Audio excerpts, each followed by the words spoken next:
वैराग्य। क्या है वैराग्य?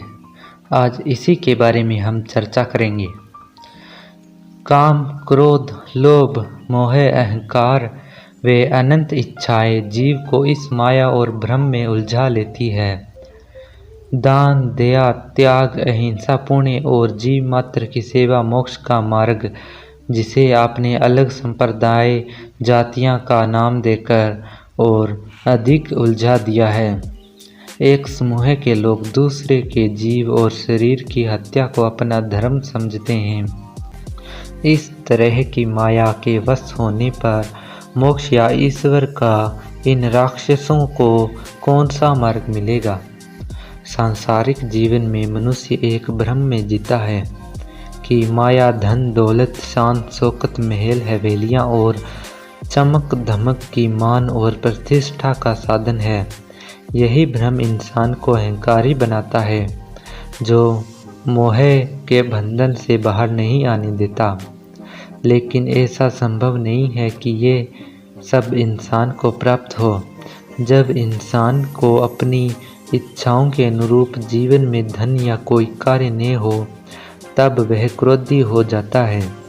क्रोध के समय विवेक शून्य हो जाता है, जो समूल का नाश करने वाला होता है, और या वह अपराध का भागीदार बन जाता है, जो उसे आत्महत्या जैसे ब्रह्म पाप का दोषी बना सकता है। अपनी आत्मा की हत्या से क्या सब सुख मिल सकते हैं? क्या किस्मत के द्वार खुल सकते हैं? क्योंकि किस्मत की चाबी पुण्य से खुलती है। अगर शैतान मन के इच्छा रूपी घोड़ों को लगाम दे दी जाए, तो आत्मा रूपी सारथी दिमाग रूपी मार्ग से स्वर्ग को प्राप्त किया जा सकता है।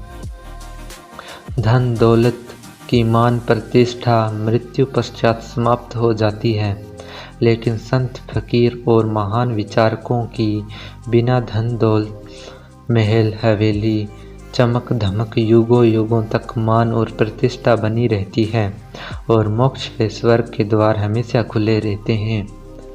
आत्म मंथन से मनुष्य एक विचारक बनता है। उत्तम विचार ही सद्मार्ग का निर्माण करते हैं। सत्य का मार्ग बिना विलीत हुए मंजिल तक पहुंचा देता है। यह मार्ग जब इंसान अपनी इच्छाओं के टूटने के बाद मन के मर जाने पर आत्म मंथन से बनता है। इंसान को हर तरह के कष्ट से अलग अलग सिद्धियां प्राप्त होती हैं, यानी ठोकर खाकर गिरने से संभलना एक सिद्धि है। और जब पुत्र धोखा दे तो लोभ से पास से मुक्त, पत्नी कष्ट दे तो मोह के पास से मुक्त, माता पिता साथ न दे तो संसार के भय से मुक्त, और सब कुछ होने पर भी प्रतिष्ठा मान दाव पर आ जाए तो अहंकार से मुक्त। अनंत खुशियों के मध्य जब अपनों से नफरत का कारण बन जाए तो काम शक्ति नष्ट होने पर क्रोध से मुक्ति की प्राप्ति होने की सिद्धियां प्राप्त होती हैं। संसार के हर कष्टों में सिद्धियां छुपी हुई हैं, जिन्हें प्राप्त करने के पश्चात वैराग्य की सिद्धि प्राप्त होती है, जो इच्छाओं के बढ़ने और शैतान मन को वश में करने से प्राप्त होती है, जिसके पश्चात मोक्ष और स्वर्ग के द्वार हमेशा के लिए खुल जाते हैं।